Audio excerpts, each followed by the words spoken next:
готов 100 пъти да умре на кръста Христов. Да гори кът Хуса или кът Симона, за правдата свята да мре по Триона. Смъртта бе за него приятел и брат, зашил беше тайно в ръкава си яд. На кръста му вярно оръжие висеше, за да бъде страшен, кога нужда беше. Той не знаеше ни отдих, ни мир, нито сън, обърнал се беше недух на огън. Думата си цяла лееше в едно слово, понявга чело се мръщаше сурово. И там се четеше и упор и гняв, и душа упорна и железен нрав. Той беше невидим в Антон или сянка, озове се в черква, мерне се в седянка. Покаже се, скри се, без знак и без след, навсякъде гонен, навсякъде приет. Веднъж в събрание едно многобройно, той влезна внезапно, поздрави спокойно. И лепна плесница на един подлец, и излезна тихо из малкия градец.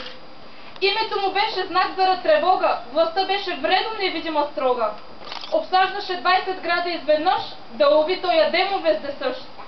От лице му мрачни всички се бояха, селяните прости светец го заювяха.